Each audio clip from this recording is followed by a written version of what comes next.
Namaste and good evening, everyone. Welcome back to our continuing series, Evenings with Sraddhalu. So, today we will continue this series on raising and educating the children. We have last time discussed on the topic of early childhood and the instincts of nature. Today we will take up some more questions that we received in the chat box, and then we will continue to the early growth phase.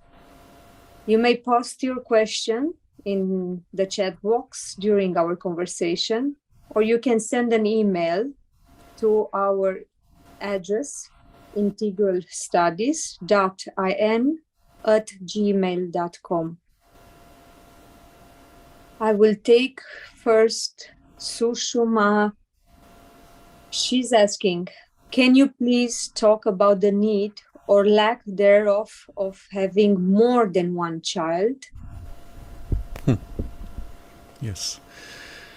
Last time we had discussed in some detail, the last two times, the instinct of motherhood. And this question comes up because sometimes a mother feels very strongly, intensely, the need to have another child. And I've seen a few cases where even a third child. And sometimes after a few years, again the instinct comes, one more child. And it's interesting to observe where this comes from and what is the underlying principle behind. Especially when we look at this from the spiritual point of view, it gives us an insight relevant to the spiritual goals of life. The question also includes the case where someone does not have the instinct to have a child, the lack of the instinct. So I'll start with this aspect. In most cases, the lack of instinct would be traced back to some hormonal imbalance. When the hormonal balance is corrected, you will find the instinct tends to come back in all women. Or the hormonal balance itself could be traced back to severe malnutrition or deficiency of some kind where the body does not have the energy or the capacity to give birth to another because of its own insufficiency, which will reflect through the hormones, through the instincts, and come forward as a lack of the instinct. The moment this is corrected and the health brought back to a certain level of normalcy, the instinct will tend to come back. The nature of the instinct is so deep, it is not easy to ignore it. It is not easy to push it out. Of course, in the modern context, all of our foods are heavily laced with hormone disruptors, endocrine disruptors. Some of these are actually inserted deliberately by certain interests which want to reduce the world's population. And so the general trend is seen, and this is all a recent phenomenon, especially in the last 10 years, where suddenly young women say, we don't feel like having children. And it's as if the instinct is gone, just evaporated instantly. But these can be traced back to hormones. Or if you observe, for example, that in one part of the body there is an instinct, but in another part there is a complete revulsion and a conflict between these two, then you know that there is an interference from such external influences.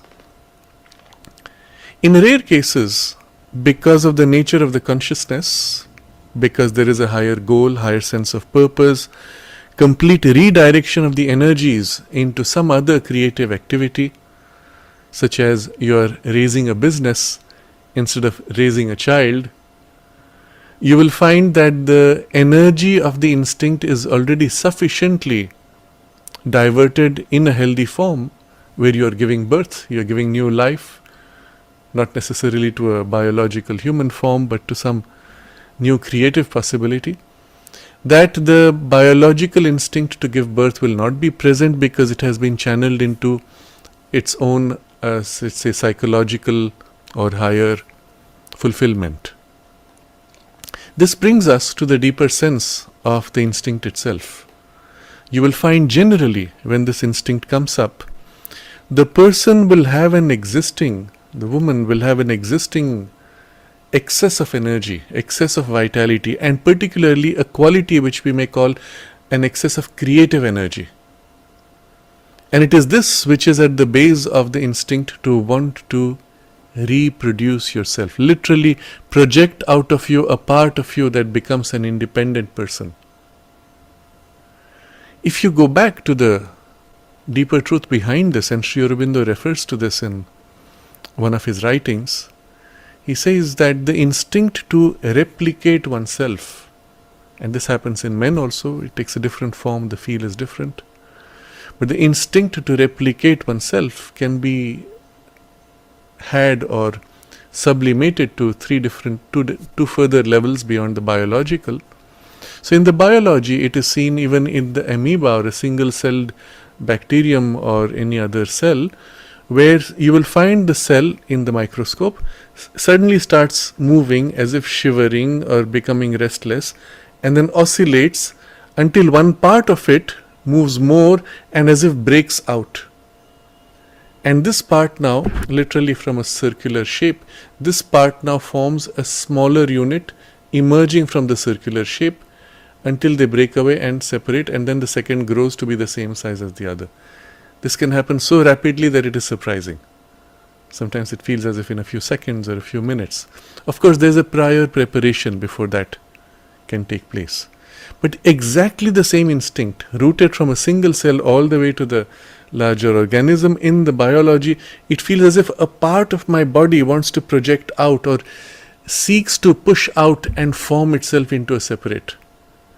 Now, in the very description, you will see it's not so much in the body but in the life force. This whole movement of pushing out and the compulsion is a life force instinct, but rooted in the body, in the biology. So finally, all traces back to the life force in biology, and therefore reduce the life force, the instinct weakens, intensify it, and the instinct is stronger. So some people have a strong instinct, some people have a weak instinct, but it's the same instinct. Only the intensities change. But this on the biological level, if you notice now, the same life force, because it is life force, not essentially the body tissue, can also turn and influence the mind. And in the mind there is a need to as if push or project itself or amplify and put out a part of itself, a copy or an imprint or an influence which replicates and continues beyond this little individuality. And more often than not, in men, this is the form it takes, and then from the mind, it still in the life force, but from the mind, the life force, that band, whereas in the woman, more often than not, it is the biology to life force band, and sometimes in some it will be all three. But this psychological experience is exactly at the origin the same.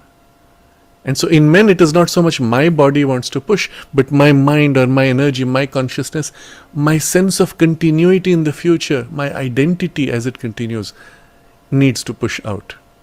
But it's still instinctive. You could raise this beyond the instinct now in a psychological domain, where the same energy now, instead of producing a replica of myself as a form that is independent in human body, projects to create a replica of my vision, my conception, the same word, my aspiration or a perception or an inspiration of something I believe, I feel, I can create, which is uniquely mine, which is me in another form, not human body, but a company or a product or a project or a painting or a piece of music or many things. And you'll see the same energy is now turned into a higher grade and projected, pushed out into expression. And this would be a psychological, let's say, sublimation of the energy. And if for some reason that creative possibility is not sufficiently capable of being expressed, it might then, the energy might tend to drop back into the instinctive forms. Now we would use the phrase lower instinctive forms, but the lower does not mean it is any less important. It is just lower in the gradations of consciousness, but it could be just as important or as fulfilling. It's not to be treated as something inferior from a spiritual point of view. It is just a different band in which it is being expressed. Equally, the same impulse, which is to put out. Remember, all energy finally is at its origin spiritual energy. Degraded in densities or qualities or the clarity or plasticity, loss of the oneness would bring it to lower gradations of energy. But all energy finally is one energy at its origin. And therefore, the same impulse here in the energy of life force would have its equivalent in the spiritual energy. And it is to this that Sri Aurobindo refers when he says that the form that it takes is to as if put out something of oneself, one's own capacity, one's own learnt knowledge, experience, growth, evolution into imprinting, sharing, infusing, nourishing others. So you see, what was discussed earlier as a purely psychological form now acquires a different meaning. It's no more I am extending myself into this, let's say, project, form, creation, painting, but it has a larger multiplication into something which has a selfless or a cosmic purpose, an evolutionary spiritual purpose, not merely creative. Although creativity is wonderful, this goes more than that. And that's when you can say it would have a spiritual character. And so it is natural for one who grows sufficiently in consciousness, and at some point one feels this should be shared by all. And at that point you have this idea of as if wanting to extend, share this influence, project it. It could be done completely in silence. You may sit in a cave and project it into the world, and it may have an influence or not. And you may see it or not, feel it or not. It doesn't matter. It still fulfills itself. Or it may be through some kind of interaction, teaching, sharing, nurturing, nourishing, as happens in many cases of spiritual teachers that we can see in history. And so there we have a very interesting phrase in Sanskrit. We use this phrase called Manasa Putra. Manasa means from the mind, Manasa. Putra is child. So the mind child of the spiritual teacher, often associated with somebody who can hold the same values in the lineage at a certain standard of development. So the Manasa Putra of somebody would be someone who literally embodies their consciousness or literally represents them in a new form, new body, even some new variation in the teaching, and yet the inspiration, the continuity is felt as if that one has infused his influence or inspiration into another. And so for the spiritual teacher, there is a deep fulfillment in being able to do that and then to see the work continue even though their part of the work is completed. And they may come back in a new form, either participating in this or other, does not matter. But they have given birth spiritually. Interesting. I have shared before here something which Swami Vedabharati in the lineage of Swami Rama had shared with me in a private conversation. He said, it has not been my good fortune to have been given a disciple who was able to receive all that I am able to transmit. And it was with some regret. He knows what is being lost because he has it. And he knows that there's no one in whom he is able to transmit. It's a loss. And you'll see the sense is almost the same, although of a different grade, in the mother who feels she wants to give birth, but now who will continue this consciousness? Myself. There's nothing. I feel empty, barren. That's the way a woman feels typically when there's insufficiency of that expression. The same thing, different grade altogether. But there's no one to continue. This knowledge, this experience, this body of experience, lost as if. The same sense of barrenness. It's interesting, he did not nominate a successor. He did nominate many teachers who continue to teach as he has taught them and all that, but a successor would be a different thing. Somebody who would embody all that he had received spiritually and so on. So I'm just showing here the deeper sense of the impulse to procreate, and we can really use that word on so many levels now, and how one could in fact raise that impulse to other levels. From a spiritual point of view and from a spiritual practitioner, this understanding, this experience, and even this capacity to redirect the energy at different levels is extremely valuable. You may still choose to have a biological child. You may also, if you have enough energy, have psychological expressions and creations. You may also extend into a psychological parenthood and spiritual parenthood if you have all that energy, isn't it? We see, of course, the example for us, the most prominent, obvious example would be the mothers. And she did have a child, and she did have all the other levels in which she could create. And finally, she created an entire new world, which is something so far beyond anything one could conceive, literally. And at the age of 90, she started Oroville, which is a whole new township intended to hold a new world in its scope. And all of that with the full intensity, the full power of the axis of the spiritual force. I think this completes in sufficient detail Sushma's question. We can go to the next. We have a very interesting letter received from Blue Lotus Mom. Wow, such beautiful series. My daughter, born early, 34 weeks. My water broke early. I was induced, given steroids to open her lungs. I had to challenge the hospital that I can give birth without epidural. After she was born, we had chance to bond for a bit, but was taken to NICU right after birth. I walked to NICU since I could bear to part with her. She was in NICU for 9 days. She was put feeding pipe to her stomach. After lots of tests, on the 10th day, she was home. I had intense guilt she couldn't latch. Quit my work at 9 months, stayed at home for 4 years and a half. And as a baby, she had extreme high fevers, had febrile seizure once, had to fight with the system in US not to be unvaccinated. By the time we realized she had 2 months vaccine and 4 months, 1 vaccine. Now in kindergarten, developmentally, she's progressing slower than her peers in having social interactions. She sings Ocean Oneness poem by Sri Aurobindo. It feels like she's psychically so evolved. So the question is, do certain souls have hard time adjusting to this physical body?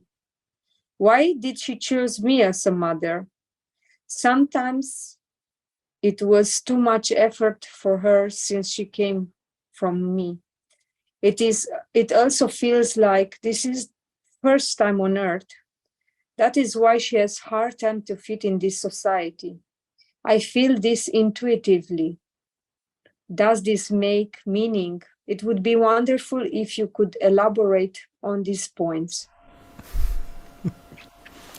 It's a very interesting long question, but I deliberately left all the details of the whole story because straight away, even as you listen to the narration, you can feel why, in answer to the question, why your daughter chose you. Precisely because you were willing to give everything. You were willing even to lose your own comfort for her, to be able to give her the best. The answer is seen in how hard you worked to help her, to protect her, to nourish her, to give her the best. How well you understand her and feel her intuitively in the affinity. How deeply you love her. In all this, the answer is seen why she chose you. Then, of course, there are the other aspects to the question, which is it that certain souls have a hard time adjusting to the physical body? Yes. Especially when a soul is very mature, very developed, And the body consciousness is unable to bear either the intensity or the fullness, amplitude, we will say, the size, as a way of saying, of the consciousness. The body, human biology at the time of birth is still not sufficiently developed to be able to receive the full impact. And so the soul has to project a small part of itself and then over time infuse more and more. And since we have discussed this before, I don't go into detail. And then if the values of the soul consciousness are so different from the existing surrounding society, there is again a hard time of adjusting. If at that point there is a mother or one of the parents who shares those values, that is a huge support and a huge protection, huge help. And so again, this answers the question why she chose you. There is also the problem which happens, like here you see a chain of problems. All of these perhaps could be traced back to the early steroids which were given and which might have led to, or that itself had to be given because of some other problems. At the very early stage of the development, if there was insufficient ability for the substance to bear the pressure of the soul's infusion, it could lead to biological life force problems. Or there was some other issue involved. It could be a hereditary content, it could be a karmic content, it could be an environmental influence, poison or others, things we have discussed before. Any of these reasons, and we don't need to go too much into the analysis of it's irrelevant. The point is there was a chain of difficulties. Not only from the mother's side there was full support, from the soul's side also there was persistence against all odds. And this is where you can see that the soul is conscious in its intention, wants to fulfill, wants to stay. Otherwise, if the soul feels this is too damaged, there's no point continuing, it could have withdrawn. But here the soul says, no, in spite of all this, or even all this is accepted as a necessary struggle to pass through for the work to be done. And with the full support of the mother, in this case, hopefully both parents, one can go very far, including what you may describe here as certain aspects of developmental stages being slower than her peers, does not matter. You see what happens in kindergarten, let's say 2.5 years old. You are admitted into the kindergarten at a certain age. Now, I don't know how it is in other countries, but let's say you are admitted for the purpose of argument on January 1st. Okay? So, a child which was born on December 31st, being admitted on January 1st, is already 1 year old, or 3 years old, in 2 years and almost 3 years old. Whereas a child who was born on January 2nd will be 1 year almost younger than the child who was born 31st December because of this cutoff date. Which means literally one child has 30% more development in time, just in time, more than the other. And so comparing with other children actually is irrelevant. What you should see rather is that there is this steady growth, and the growth is going well. The pace of growth internally, not in comparison to others, is reasonably clear. And there are no major hiccups. And this you will simply see, you notice, you observe. And even if it's slower than others by age, you know it's moving in the right direction, and eventually the inner push of the soul's purpose and your support from outside will be enough to override everything. Even if biologically there are all the signs of weakness, eventually it will overcome and completely erase all weaknesses and build the body to be strong enough. Not only we have seen this in many cases in history, but also experienced this within our own peer group, age group, in one's own body. So one can say with great conviction that you need not worry about that.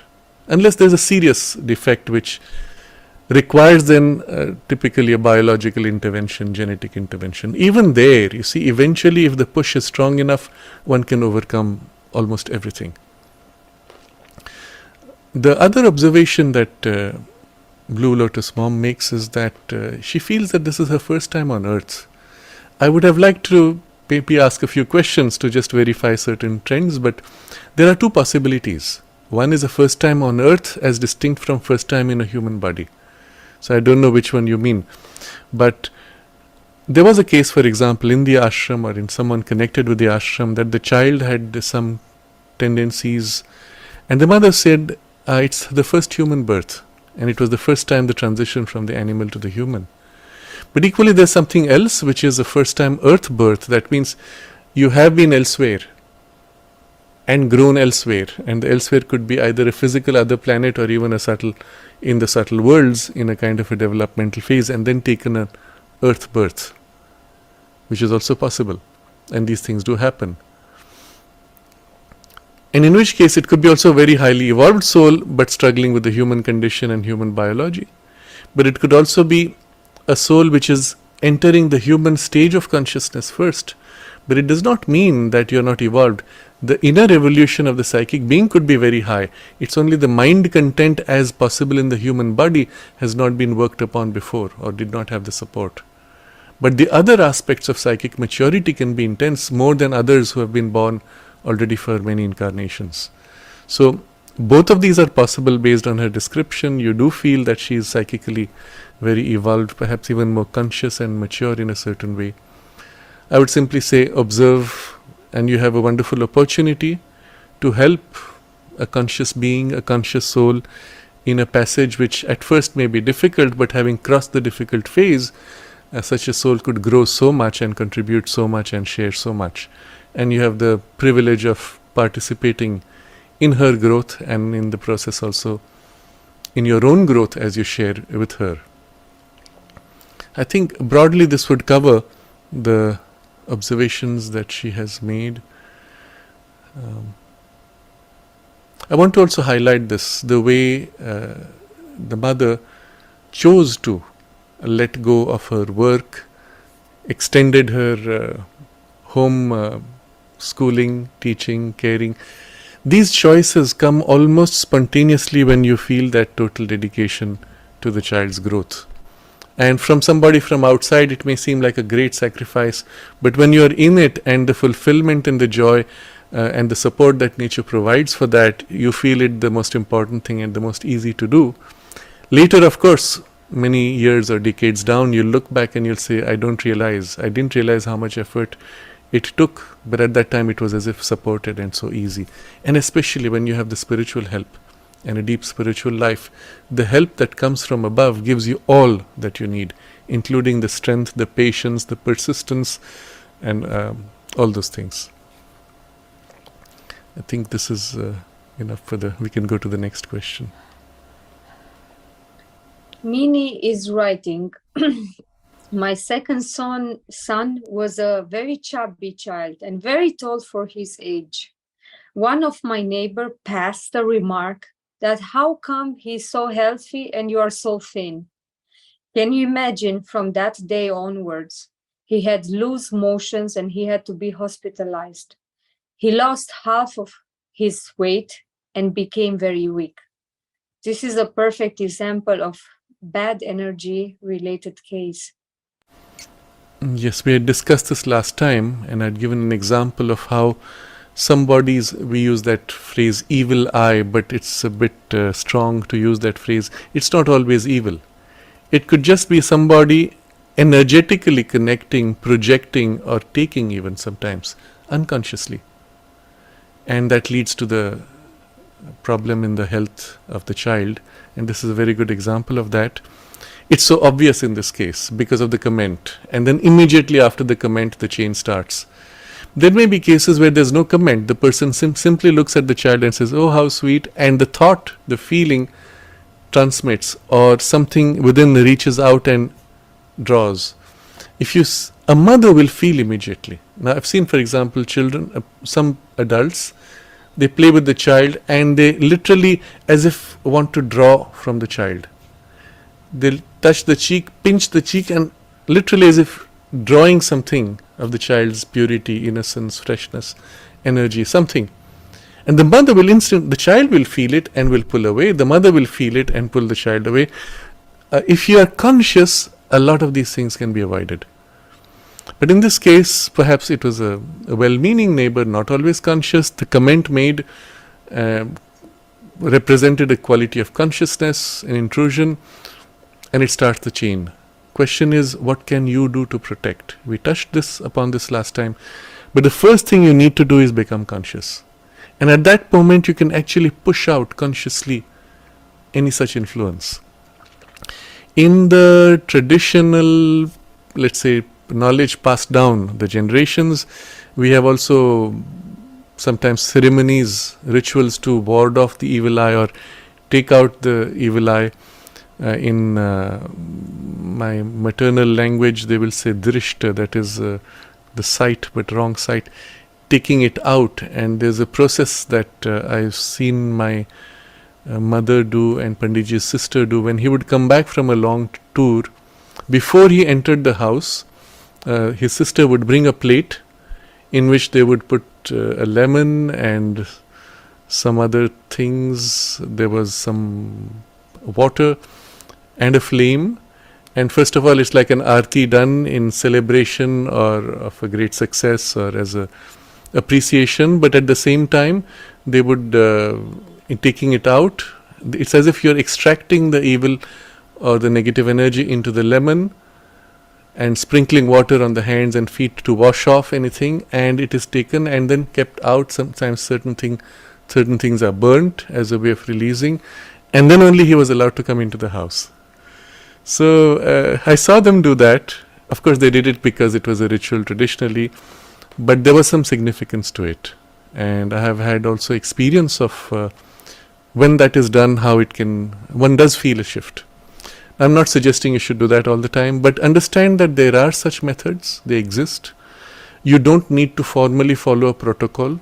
As a mother, if you feel this, one of the simplest ways you can do, and because water is a good extractor, you take your hands, wet your hands, and then gently over the child, as if wiping off or washing off in the aura. If you can feel the energy, you can literally feel the bundle of energy that is in and draw it out, as if sweep it out, and generally head to toe, and then you push it out, but then throw it away in a way that is fixed outside and cannot come back, because these are elastic substances.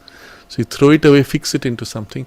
It could be anything, something in the soil, something in water, which is a large pool, or into the plants, whatever. But something which is neutral and can just absorb, like the lightning rod which takes to earth, and the earth can take anything. Such spontaneously, such things are also done by mothers when they feel something. They may not follow a specific ritual, but there's this thing of as if wanting to wash off, ward off, take a shower, etc. These things do work, they do help, and that's why I'm pointing it out without attaching too much to a specific form of it. We catch the principle. There are two questions in the chat box. Shanta is asking, is lack of instinct an obstruction to spiritual growth? No, not at all. Why should it be? In fact, one would say not having any strong instincts can be a great freedom, because you're free to do pretty much what you would like. My point though was, often the strength or the intensity of the instinct is a measure of the intensity or strength of the vital energies. When your energies are strong, the instincts are felt stronger. When the energies are weak, the instinct is there, but it's weaker. It doesn't bother you. It's even convenient to have your energies weak, because then you're not bothered by these instincts, which would be perfect for a more ascetic approach to life. But if you aim at the integral yoga, remember the Shakti Chatushtaya, the third limb, I think, of the integral yoga, where you want to amplify all the powers of your nature and raise them to their divine potential. Now, the moment you start doing this, naturally everything gets amplified in their working, including the instincts, which is why this comes later. The earlier part of the stages, limbs of the yoga, involve the purification, stabilization, the equality as a foundation, and so on. If that has been done, then the amplification can be done without any difficulty. Even though the instinctive tendencies may feel a heightening, they are not compelling. They are there. They don't bother you. You don't bother with them. And eventually even they dissolve, or they are sublimated into their higher equivalent, as we discussed. But at some stage one would want to amplify all the energies in order to be a fit instrument for that aspect of the divine working through us, isn't it?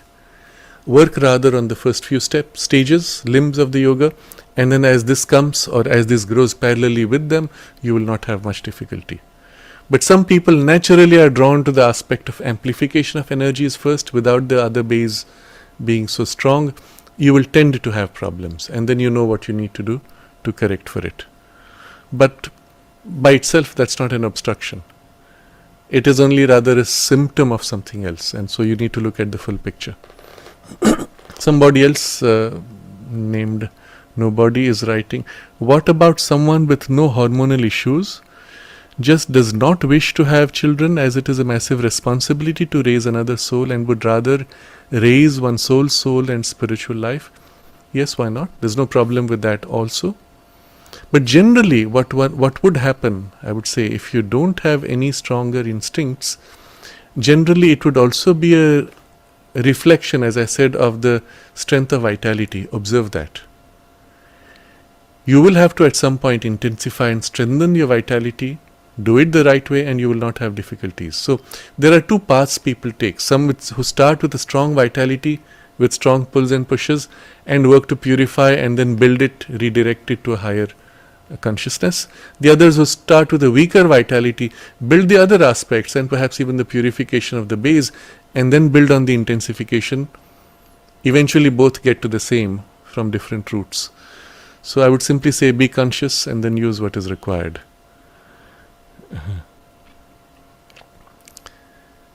Rumpel is asking, what about someone with autism? They may not be receptive.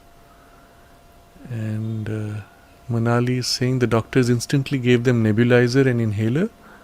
I don't understand whether they are related to the same question, but autism has been linked, and I should not say this because it's very likely the video gets censored because of the powers that be. But autism has been linked to, in published evidence, to the things which were inserted in the child at the young age, and you understand what I mean. In certain communities where that is not done, there is no case of autism. And if you see the track record over the last 100 years, as that thing increased, the cases of autism in proportion have also increased. So all this calls for reviewing many of the practices which are too deeply rooted in interests in the medicinal framework, in the pharmaceutical framework, that we are not allowed to question them. And that's why I've spoken of this before. When you need to do it, space them out, go for the minimum, space them out, and allow the early developmental stage to stay as long as possible before such interventions could happen, which might disrupt the rhythms of the biology. But if for some reason there is such a situation of some kind of autism, recognize that the problem, what we call problem in autism, is that the consciousness is introverted in a degree that is so rich inside that the outside is almost boring. And this happens because you're introverted. Your inner life is so interesting. I don't know if I have something which might be a borderline Asperger's or something like that. I frankly don't care, because these are all labels to patterns of behavior. What I found was, for me, in certain cases, sometimes I would be so deeply in thought, and I'm doing something, I'm doing some work, visualizing, constructing a certain invention or a design or a computer code or something, and somebody talks to me, and it's an interruption. Stop bothering me. That's the instinct. Let me stay in my world. It's so beautiful. If I disengage and look around, not so interesting. There's so much more I can do, so rapidly, so richly. There are a few cases I've seen, interviews with people who were on the autistic border and then on the other side, off and on.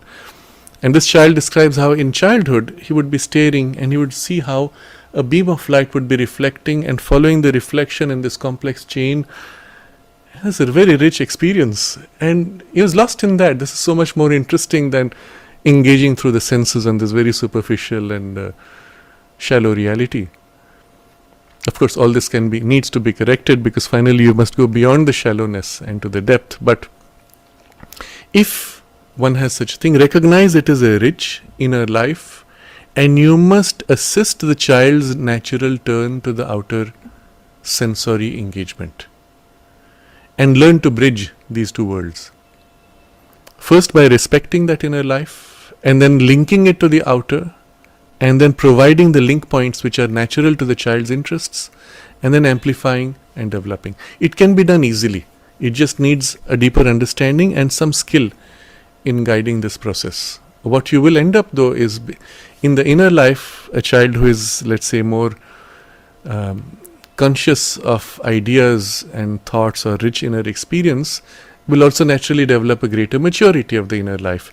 And then engaging with the outer world, you will find the same maturity could easily come out. It also the cause for this also is because either from the external intervention or some other external difficulty, the external richness or the expression of the richness was prevented. And therefore the turn in to satisfy the richness. I'll take an example. Suppose you were a fully grown, mature, thinking human being, and now you entered into a human child body to take birth again without losing this mental development. Well, you have to be in the fetal stage for whatever number of months. What do? There's not much you can't do. You cannot even, you do open your eyes, you can move your mouth, but how much more can you do? So there are very interesting videos of children doing very complex things and yawning, looking around and making faces, smiling. Pretty much what this shows is there's a rich inner life going on. You're daydreaming of some kind. And you have to spend a few months in that. And then from the time you're born, you're out. Again, how much can your senses support and your brain support for the rich experience? So you have as if a habit of being more introverted, which nature will assist in turning outward. But if that assistance is blocked, which is what happens from those things, then you have a difficulty making that transition, which can be assisted now by your parents and other environmental support. Okay, so Manali's question, how do we save our children from hereditary diseases, especially asthma? Children are facing problems of asthma from early childhood. Doctors only give inhalers and nebulizers. Asthma is really a reaction of the body to some kind of poison or habit of reaction to the contact with the poison. So if at early stage the poison is exposed and the body has learnt to now fear this, then the reaction starts. You'll see the tendency of asthma is really to constrict, to block out a poison. It can also happen from a psychological cause, where while breathing there was a strong negative experience and now the negative experience triggers the closure of the breathing. So poison at a psychological level rather than the biological level. But finally all of these are habit and an instinctive habit of self-protection. Recognize what it requires, assist in eliminating those poisons.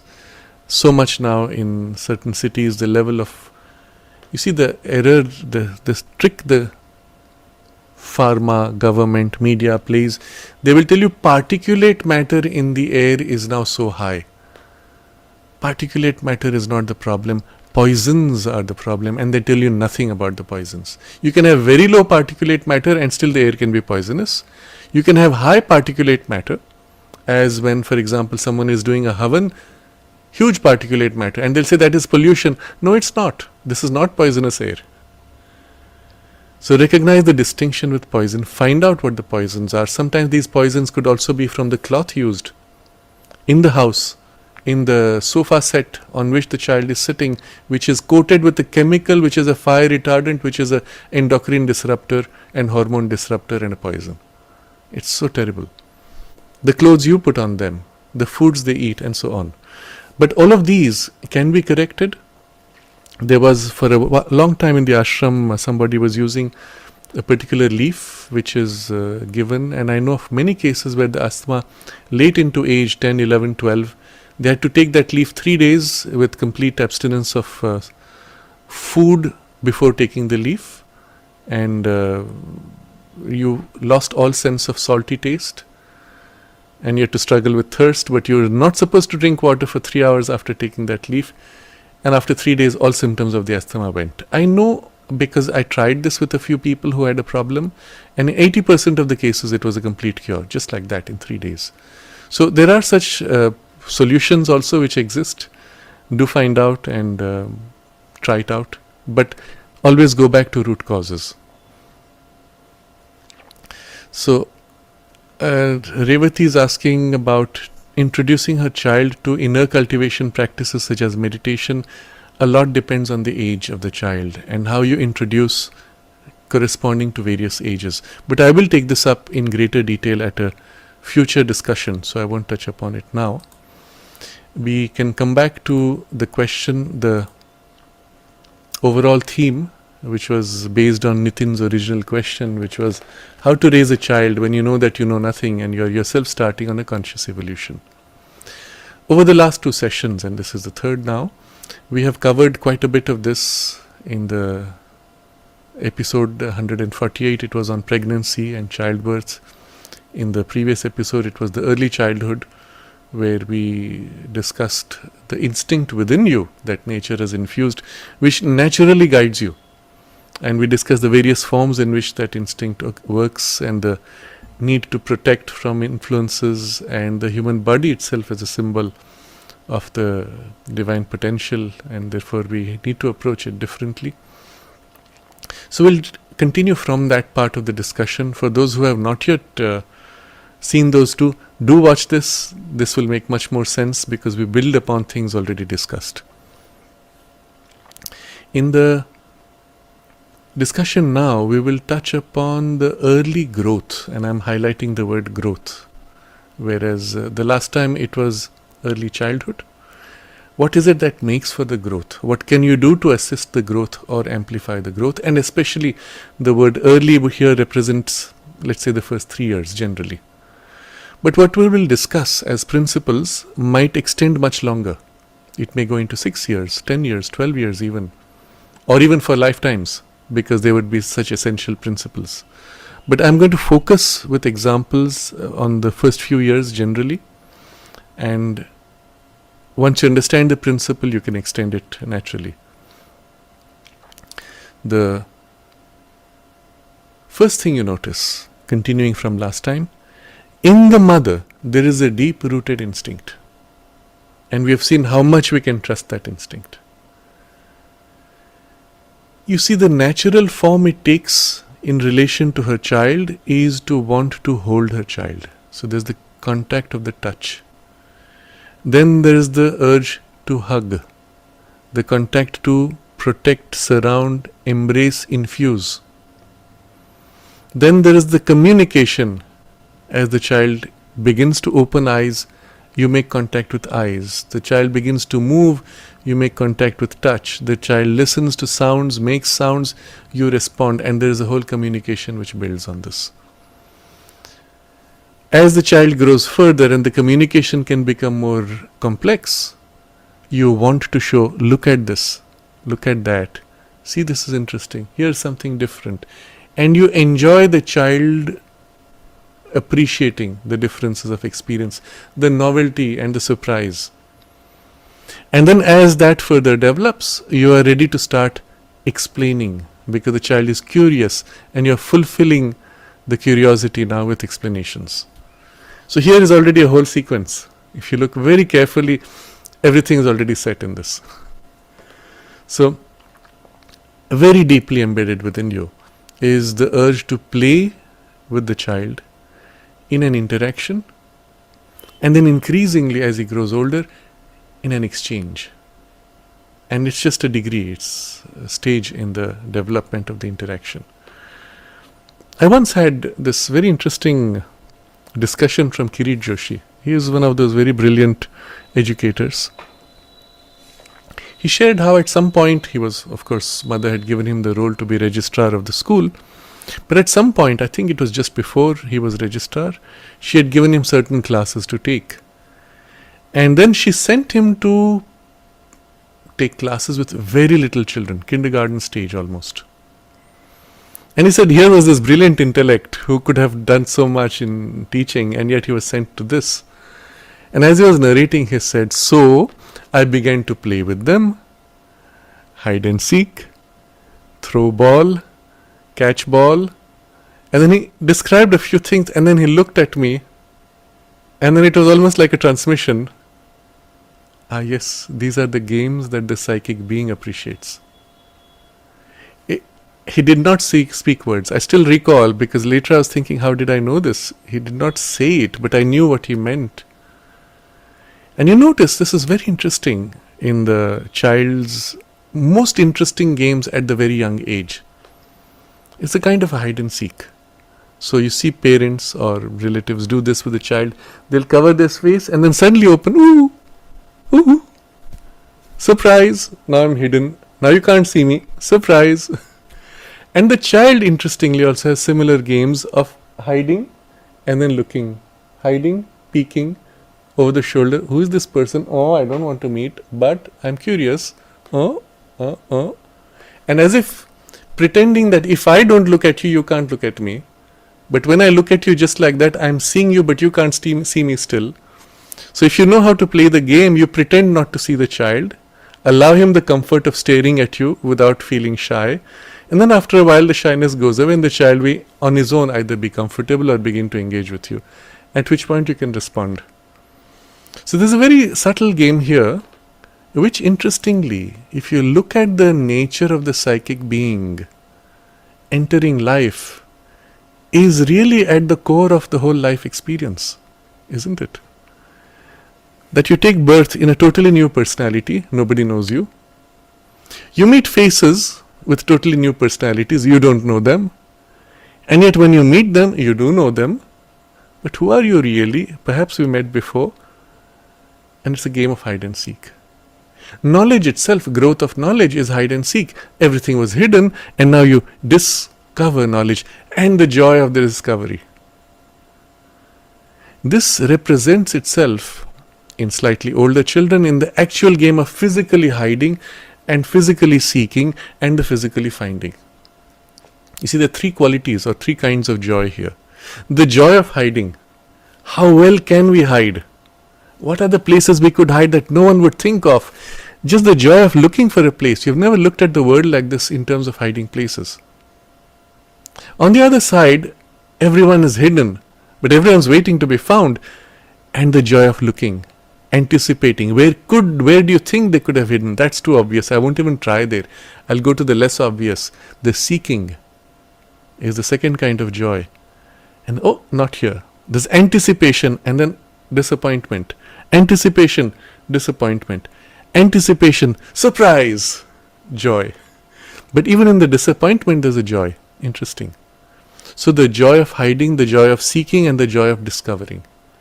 All three kinds of joys. And afterwards, when the game is over, the joy of being together. We had a great game. It was so much fun. And this is typically the nature of the psychic experience in life, in the journey of life across lives. Isn't it? Or even within a single life, so and so was, as children we say, my best friend, now my best enemy. But a year down, we are again best friends. But in more complex human emotional layers, it gets messy. But at the core of it, which is the psychic experience, it's actually the same thing. Much more layered. To the surface, personality sometimes painful, but to the inner being, another color, another hidden layer, another joy of discovery, etc. This is one game, hide and seek. The other game, throw ball and catch ball. And you see, children love to play this. You have this large ball, soft, it cannot hurt, doesn't have much momentum, very light. You throw it. And when it comes to the child, the act of catching is very joyous. The act of dropping, not being able to catch, the act of chasing when it's gone, not too much struggle, just catching. And then what happens when the child throws at you? On one level he's imitating you, but when he throws, he's giving something which comes to you. And when you receive, he has a joy. What he gave reached you. When you throw, you may not be conscious. What are you doing it for? Out of love. So there's an element of love that you give as you throw. And as that bounces and comes into the hands of the child, he feels it. So the physical object of the ball, for example, is just a vehicle for transferring relationship, love. Values of the psychic being shared, transferred, played, built, more complex constructions of it, in variations. As the child grows older, from simple ball it becomes more and more complex. But at the heart of it, you will see these two are really essentially psychic games. And you'll notice in the mother, the instinct automatically will go towards these kinds of interactions. It'll give her great joy, it'll give the child great joy. And in the mother, the child having great joy is her great joy. So it's a self-fulfilling loop, a feedback loop. As the child grows older, this same principle now, which was hide and seek, throw and catch, now takes a new and more abstract, more complex layer, which is through the narration of stories. Now, this is very powerful. You may actually extend it all the way into adulthood, because we are all still children. But I'm going to describe at the early stages particularly the effect it can have. When a mother is caring for her child, nourishing her child, actually feeding, massaging, whatever form it may take, in her consciousness, there's an intention. You're massaging the legs. Automatically, your intention goes, they should become healthy, they should become strong. You're visualizing, intending in an image or in an just formless intent, which is infused with the substance, with the oil or with the dry massage, whatever you're applying, isn't it? It's actually being infused into the tissue. And the child is very receptive. The same receptivity which allowed the evil eye negative suggestion to come in allows also the positive suggestion to go very deep. As you grow older, the same thing you are conveying in a slightly different way. And I'm going to show two forms of it. One in which in the traditions in India you will see, and I would believe pretty much everywhere else, where the traditions are strong, let's say. The lullaby, a song that is sung to the child, is describing things, relationships, possibilities, conceptions of the future, and so on. So as you think, as you imagine while massaging, now you're translating those images into visions, stories, narratives with song or with a story narrated. Now in India, some of the lullabies which are traditionally communicated would be very beautiful, inspiring, idealistic. Some of them have deep spiritual symbol. I remember one which my mother used to sing, and it is in the mother tongue, but she would say something like, I don't even know the meaning of some of those words because that vocabulary was beyond, but the sense was, you are so precious and so I would say fortunate because you have given me the chance to be a mother when God Himself is thirsting, hungry for experiencing someone who is a mother. Very interesting idea. Very deep. It goes very deep into the consciousness. You as a child have a mother. God doesn't have a mother. He's yearning to have a mother, to have the experience of someone who nurtures as a mother. Fascinating and deeply moving to the child. Oh, this is so special. This is so valuable. And it bonds the relationship. And she's thanking the child for giving her that experience of motherhood. And there's a beautiful song. And it goes deep into the subconscious. Because as the children listen to the voice, there is a sense of being cared for, nurtured, protected, and you sink into sleep with that. And it goes deep into the subconscious. It sets the mood also because of the tone and the intention which is infused through the song.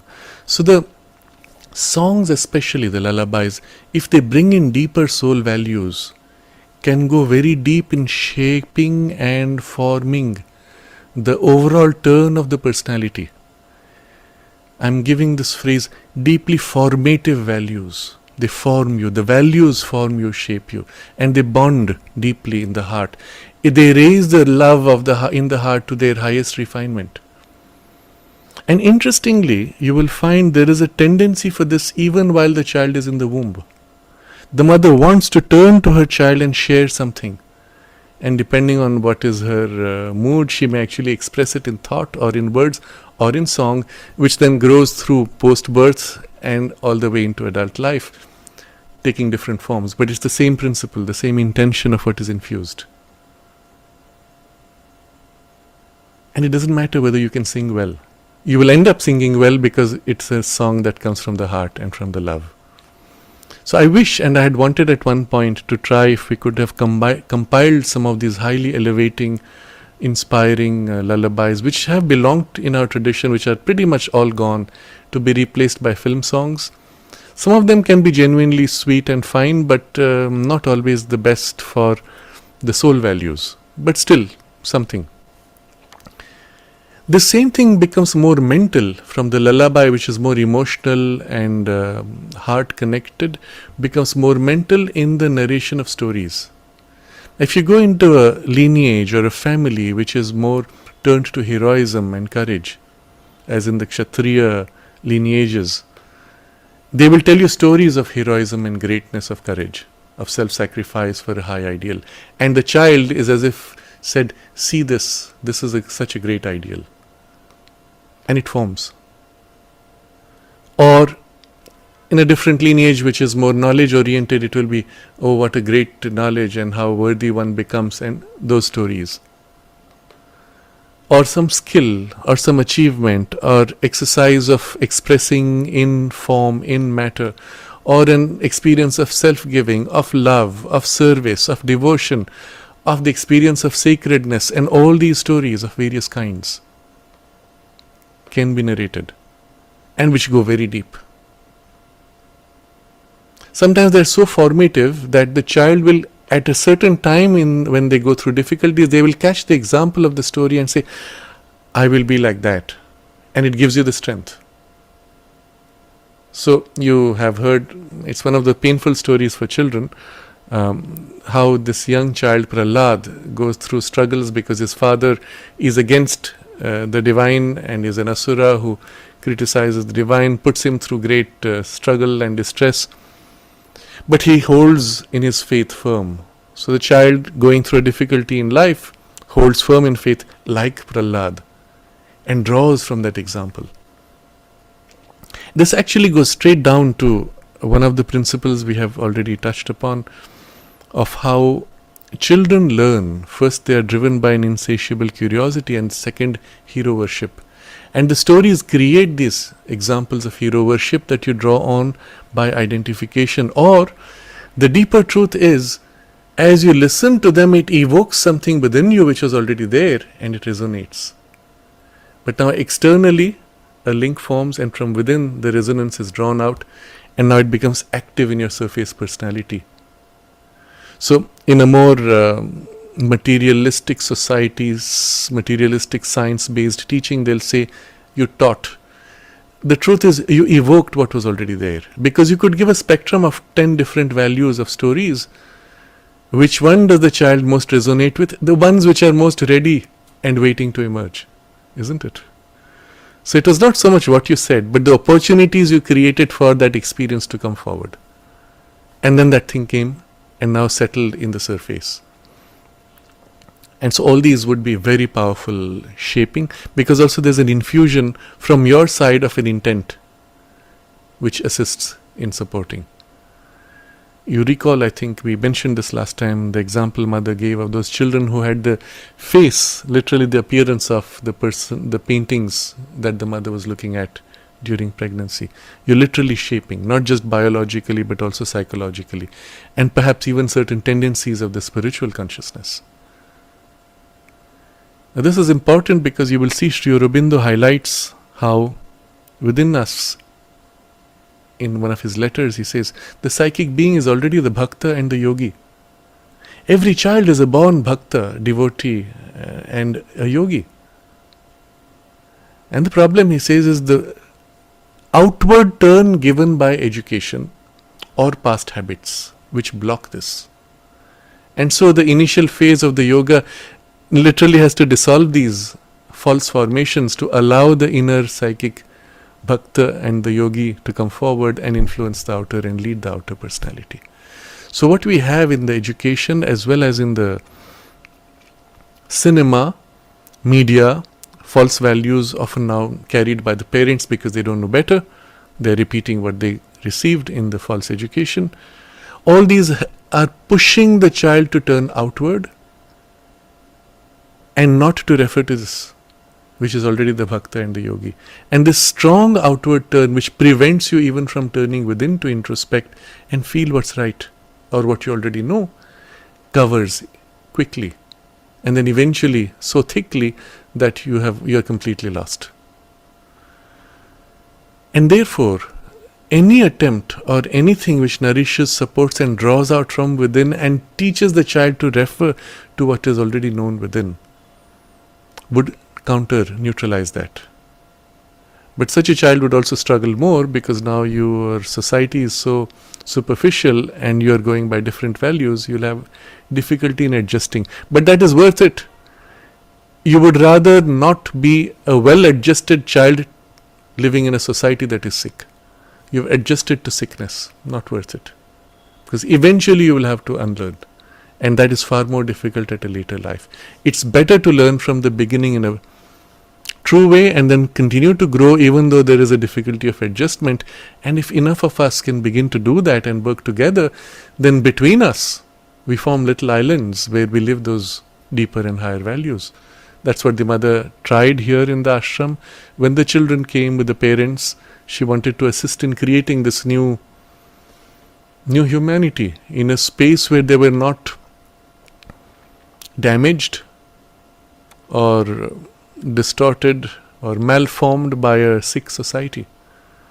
Even here she had to struggle because the parents came with those false values. So for a long time she would encourage the children to be kept free of the parental influence. And she said, you don't know how much damage these parents are doing to the values she was trying to inculcate. So even she arranged for boardings. When parents said they couldn't stay, she said fine. And the people heading the boardings were selected for those values. It's fascinating to see the people she selected and then what happens later. There's a sharp difference. But notice the values she chose for those people, how she picked them, and the rest becomes quite easy to recognize. So, lullabies, narration of stories, build on the psychic games that we described earlier. Again, what form they take is irrelevant. Catch the principle and you can even develop new forms.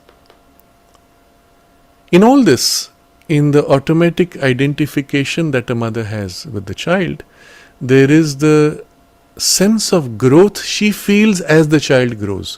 Catch this point. You grow because you felt the child grow. If the child did not grow or the child is hurt, you will feel the hurt and the lack of growth. If you're sensitive, if you're in tune with your own inner deeper ranges, this is easy. The problem is when parents don't have that. They have already been cut off, blocked off, and they are following artificial, fake, external values. Then they look at the child's growth and measure it in external and fake values and warps. This warps further the distortion. So consciously let go of all preconceptions. Align yourself more deeply and align with the child's sense of growth and feel the growth and participate in the growth. You're both children growing together. That will be your approach. You don't try to teach or push too much. You assist in the child's growth, but you don't impose. And you notice the other thing which is inherent in the healthy instinct of nature is to encourage the child by giving feedback. And always it is positive feedback. Let me give an extreme opposite perspective and you'll understand the difference. Let's say the child speaks. And as I said, up to a certain age, you can't say R. Your tongue and the nervous system is not sufficiently developed. You can't say R. R requires this moving of the tongue. So the child says L, Y, some variation. And the child says L, very good. And the mother says, what is this? You can't even speak properly. Stand up and stay standing for the next 5 minutes until you can speak properly. This is what they do in elder schools, right? You punish them. Okay, now it takes a more sophisticated form. You got 3 points less because you didn't pronounce correctly. It's the same form of punishment.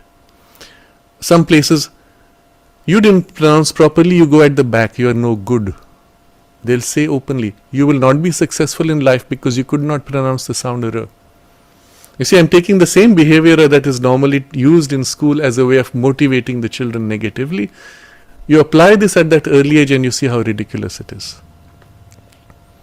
Instead, the instinct in the mother, the healthy instinct, is to reflect what the child does. Yes, really good.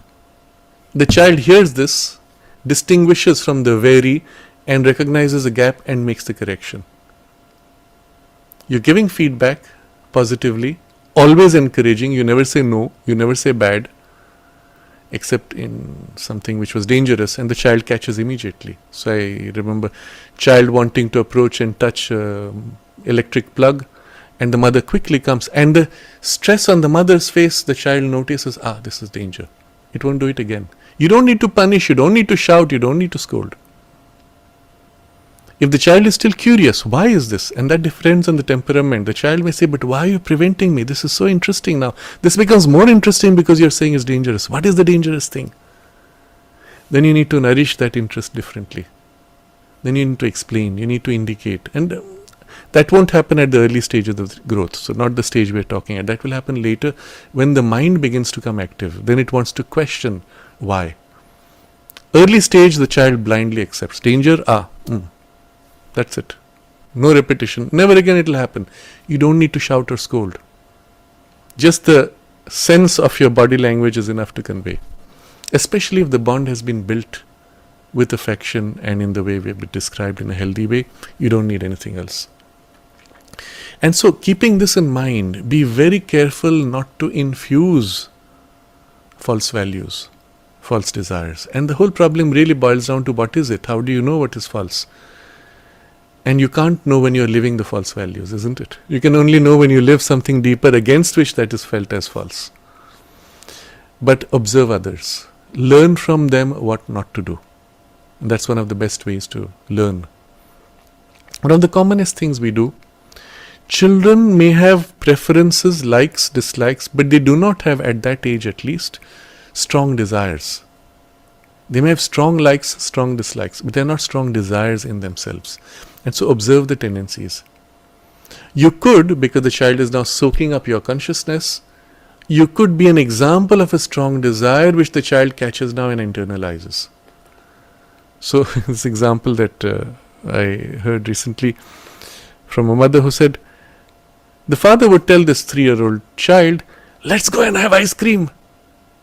Now that's the father's desire nature. The child says, yes. She knows nothing about his ice cream.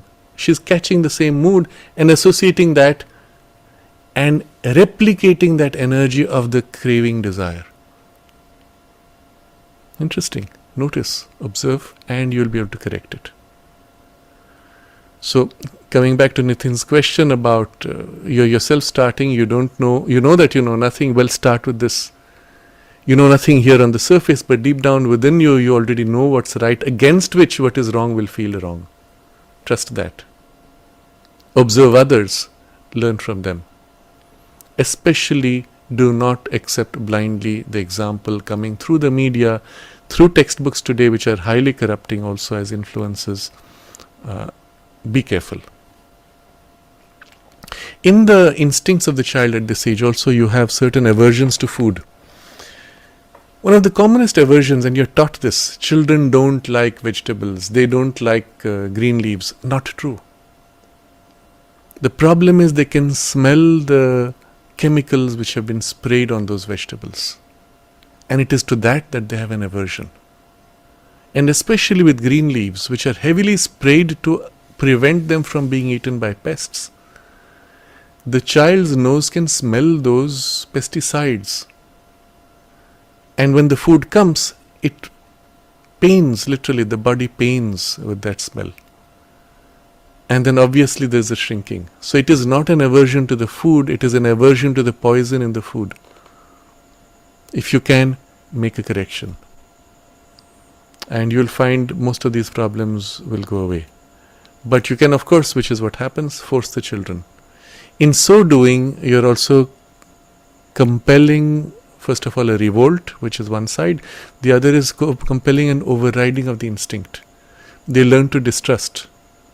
Or even, as happens with the manufactured foods, processed foods, they put chemicals and perfumes which attract the smell, which mask the poisonous smell, or which numb the smell sensors so that you don't smell the bad poison.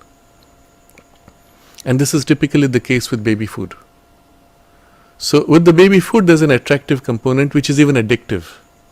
Now the child takes that, and now there's a complete bypass and a complete shutdown of the food instinct. The child doesn't know when he is full. Cannot know, because the instinct of fullness has been blocked by the chemicals. Now you'll see this happening, for example, in older humans. They will give food for old people. I don't want to name a brand name, but what they give as a protein powder drinks or things like that, which are good because there's a protein concentration and they may have a lack of protein, which are flavored, which is also fine, but into that they will put monosodium glutamate or some other, which mask, modify the smell buds. They are enhancers for some things, suppressors for other things. And the justification given, because old people don't feel hungry, so this would allow them to continue to eat more and not stop too soon. Which as an argument might still pass at that age because they are intelligent enough to know if they are informed. But at a young age of the child's body, where the instincts are still in formation, this is going to be extremely harmful. I will go so far as to say avoid processed packaged foods like plague, including the sweets and toffees and chocolates. Avoid them. Especially things made for babies, avoid. Unless there's a major problem that you cannot nourish and so you have to provide external supplements. Well, we don't look at that. Those are exceptional cases. But in a normal case, do not provide any such. Stay with what is pure, what is natural, what is organic. I know how difficult it is, but I'm going to say what is the ideal, and we have to each one find where we compromise to what extent. But the ideal would be stay with that. The result will be the child will learn the way the animal learns. By smelling the leaves, by smelling the vegetables, because they are sensitive, they feel what is the nourishment, and the body knows what is needed, how much is needed, when to stop, and when it is sick or unbalanced in nutrition, what is it that it is craving. Because nature has designed all these precisely to convey through the smell sensors, color and taste sensors, visual also, what they contain nutritionally. So for example, they will say beta carotene, which is in the carrots, orangish color. You drink a lot of carrot juice, your skin will become orangish. You drink a lot of tomato juice, your skin will become reddish. And they will identify what are the elements which make the tomato red, but they correspond to specific vitamins, minerals, combinations, whatever. From the color, from the taste, from the smell, and then much finer gradations within the smell, which are almost at the level of pheromones, so not consciously touched but known. And it is by such means that the cat or the dog naturally knows what plant to chew when it is sick. Then it will vomit, get well, and be cured. But never eat that plant again until it is sick, at which point it goes straight for that plant. How does it know? It was never taught. Well, the smell teaches you. Allow that sensitivity to grow in the child from the beginning if possible.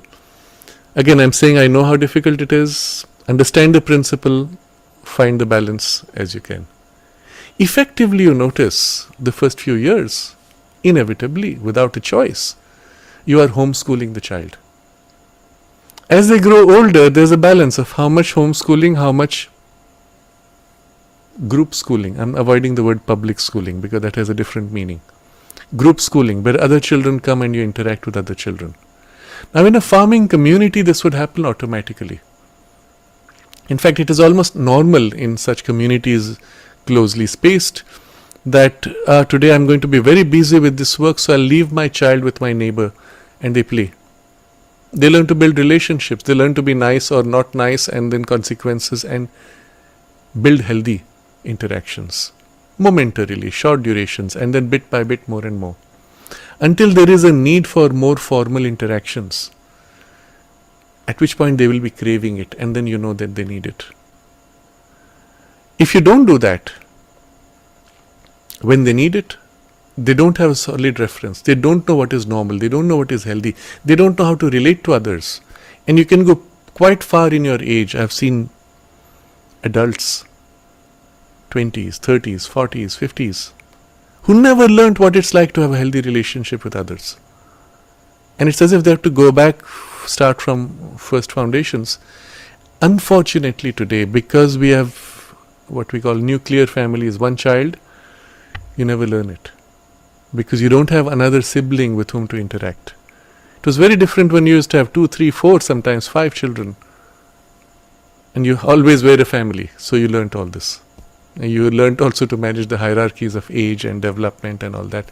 And peer learning, peer help, peer growth, all those things. Which can still be done in a shared space. More difficult though. In China, because of the one-child policy, it led to a very difficult situation. Every child literally ended up being king in the house, queen. So for the parents, they're totally doting on this one child. The child has never known what it's known to be denied, what is known to share with another or to compete. And there's a tendency, because of that, to have a unhealthy, self-centered world experience. This can be corrected only by activities with other children where you feel the other children as your own family. Now this is difficult. Within your own family it's easy because you feel, we have the same parents, you have similar environment, and even the signals of smell from the pheromones, you recognize sibling. When you go into a different space, they come momentarily, you interact, and you've suddenly been thrown into school from one day to the next. Now you're such and such age, you have just been admitted, bang, 8 hours with the other kids, or 3 hours, whatever. It's too much. It has to be more graded interactions, and you'll have to find ways to build those interactions. If you have shared values among parents, that would be an easy way to start. And then the transition for longer and longer durations, the child will seek it and crave it, and now he's ready. You can allow it to happen. Observe simply, and the child will show you, teach you when. So homeschooling is going to continue much longer though. Only the time you will spend and the kind of content of interaction will change. Where the first 2 years or 3 years even were entirely homeschooling, and then more formal other interactions took place, now that time goes less. At a certain age, let's say even after the age of 10, 11, 12, your actual interaction, because they're spending almost the whole day outside in school, your interaction may be just 1 hour. But that 1 hour will be the most precious in terms of what is possible to transmit. What would you do? So all these perhaps we'll look at a later age in the development, but understand the principle. You still will be the first teacher for the child. Just as parents in the school become second parent, but second teacher. You are first teacher, first parent. Responsibility is with you as parents, both father and mother. The grandparents here can play a critical role because they have the free time, they have the maturity, and they have the need. They need almost, remember what we discussed earlier about the Manasa Putra giving birth to your own rich experience to transmit. Well, at this point, it's purely on the level of the intellectual, and if there's a spiritual dimension, to give the best that we have, the best that we can give for the grandchildren. And somehow the grandchildren are more valuable than even your own children. And you'll see instinctively, it is there in all the grandparents to be with the grandchildren and give themselves. And there's a deep satisfaction in seeing them grow and literally losing yourself into them as you withdraw. Fascinating how nature does it. You leave behind your best when you've completed, and you're satisfied in the completion and in the withdrawal. Observe this. Unfortunately, again with nuclear families, grandparents are now in old people's homes. Children don't have anyone to nourish them because parents are out working all the time, and the link is broken. Perhaps there are ways to do it, and it needs a societal effort. There are many ways to do it, in fact, but it would need an effort. I don't know how it will restart, but at some point it will have to come back to this. Observe, learn, do what is required. The only problem I will see in this arrangement is if the grandparents are damaged, just as you as parents could be damaged, and they transmit damaged values, then it's better to keep them out. But you'll have to observe, you'll have to know and make corrections where required. It's better not to have a grandparent giving damaged values. It's better to have not to have the grandparent than to have a grandparent who's giving damaged values. Find out, observe, because grandparents can't change easily. That's a reality we have to accept. I think with this, I'm going to have to pause soon because we have reached our time limit. I want to point to one example which I would close with. In the rhythm of our evolution, nature has slowly pushed. But in time, you see, in the womb, the fetus goes through all the stages of evolution, from a single cell, cluster of cells, taking the shape of something like a tadpole, and then something like a shape of a fish, something like the shape of a frog or a tortoise, and then a four-footed animal. Literally, 4 limbs are like that, like a 4-footed animal, and then shaping again, becoming almost like a monkey, and then from there becoming the human form. There's actually a tail which forms at that point and then is reabsorbed as the rest of the body grows around it. Fascinating, and it touches upon a deep truth. What it shows is that in coming to this stage where we are, 9 months being the human gestation period in which all this is happening, literally the entire period of evolution going back a few billion years has been compressed into 9 months. It took a few billion years, let's say, to come to that point. But is that ended? Obviously not. Things which now are happening after birth, nature is gradually pushing before birth. The only problem is the biology is struggling to catch up. Especially now, because nature is preparing a huge leap, there's an enormous acceleration of all the evolutionary processes everywhere in everyone. And we are struggling to keep up. This I want to point to. So, in a very short while, we notice earlier children used to be born, eyes closed, bald, fist closed, and briefly opening the eyes, hardly opening the hands, mostly sleeping. Increasingly, the number of children who are born with already grown hair, hands already moving, and eyes opening at birth or just after birth, and looking and making direct contact with the parents. The number of such children is increasing. Where earlier it was a rare exception, now the numbers are increasing. Meaning within the womb there has been an acceleration, and developmental stages after womb have been pushed back into the womb. As I said, there's a problem with that, because the head also won't want to become bigger if the brain grows in number of neurons and interconnections, and that's the canal path is too narrow. That's the practical limit. That's why nature has to push out the child and do the rest of the growth after. Now the head can grow much more rapidly. If you understand this, you will also recognize a peculiar distortion in parents today, which is to want to push their children to grow faster. It's unhealthy, it is damaging, but you understand where it comes from. So nature is even allowing or using that unhealthy push. Nature is pushing, parents feel the push and want to push, but it's happening in a distorted way. But there is a deeper truth to it. If you push too hard, it is damaging, but if you align with the natural rhythm of nature and her growth, then you can support the acceleration without the damage.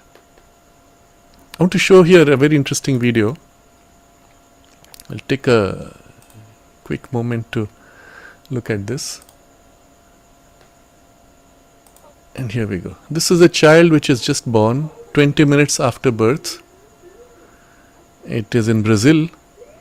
I don't know how well it's coming on the video, but you see the child is walking, wanting to walk, with an urge to walk, and the nurse is simply supporting. Now you would say, no, because the nurse is supporting, he is walking. And this is what the science will say. Oh, they have an instinct for the first 2 months to move their legs. Watch now.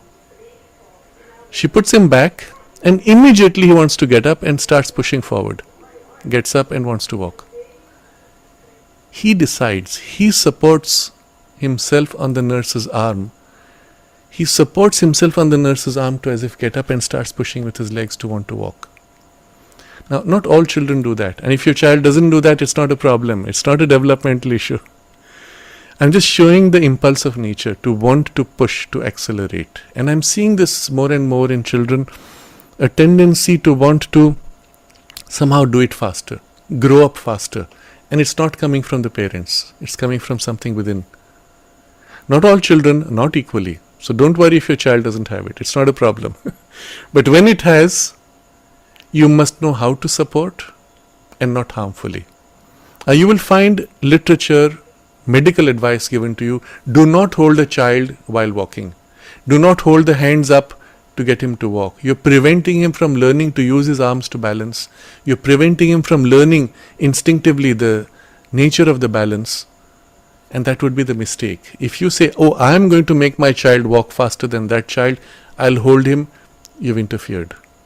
But when the child is trying to get up, wants to hold the chair to get up, you can give an arm as a chair support and he holds and gets up. You don't do anything else. You're just providing the support that he's asking for. If you lift him and hold him, like as the nurse did, that's different again. She didn't hold and make him walk. She put her arm, the child held the arm and walked and pushed her arm. Difference between the two. Observe carefully. This has to be the shift in our attitude. If the child has an accelerated learning, you provide the support, you don't push. Understand the difference. Support the natural instinct and effort. Observe carefully, minimum intervention. It should not be your passion and your ambition which is driving. It should be the child's interest, curiosity and initiative that you support to the extent he needs, not more. Do not expect or push for more. And then nature will take care of it. The child will find his own way. So I wanted to highlight this aspect of the accelerated evolution. And with that now I will broaden the discussion to the rest of us as adults, whether you have children or not. This accelerated push that we feel that is happening everywhere in nature is happening whatever your age. You may be in your 50s, 60s, 70s, 80s or 90s, does not matter. That push is still there.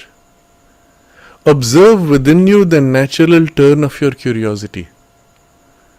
If you've been damaged by the wrong education, your curiosity will be stunted with, I want to know, but at this age, what shall I do? Or I want to know and I must ask someone, and if they don't answer my question, what can I do? Child does not ask, child finds. Look up the internet. If you don't know how to look up the internet, start experimenting, start exploring, find out how to look up the internet. My point is, you be the newborn child as you are, whatever your age. What you felt in that little child trying to walk 20 minutes after birth is what is also within you, far more developed, far more rich. And only the layers of your false formation prevent, weaken or reduce the intensity or the flexibility of its growth. Consciously let go those barriers. I'm going to make it sound a little perhaps dramatic. I'll say, forget all the social norms. Do what works for your growth. Experience the growth, build on the growth, be a newborn child, explore and grow. Fresh, from inside out. And anything that comes as a opposition or resistance or questions, how can I, this is not mine, false teaching, false habit, drop. Of course I can. Biology is the only limitation in terms of energy and fragility or balance depending on age and depending on how your body is. I've seen a case in the ashram. There was this lady, she was in the mid-90s. Every day she would take a public bus or tempo, travel down from her house to come to the ashram, walk all alone to the samadhi, move around, do her things. Her only problem was one day she fell, and I think she broke a bone or injured herself, and she was bedridden, and she could not fully recover from that to that degree of independence. But if she had not fallen, she could have gone on quite a bit more. So you have to look at that practical aspect, and that's an aspect purely at the level of the biology. It is not a psychological limitation. Feel the youth within you, because the psychic is eternal. It is young eternally. You will take a new birth in a new body and be that fresh child which you already are within in the psychic being. Become conscious and live that youth of the newborn baby, and every day take a small step and a small step and a small step, and perhaps the Divine Mother will support you with her arm, and you will cling on her arm and move your legs and walk a little bit every day, isn't it? At least let's take the first step to that, and the support will be there, and the evidence will be in the experience, and every day can be one more step in our journey, consciously, rapidly, youthfully. We can hold this as our aspiration as we concentrate for a moment.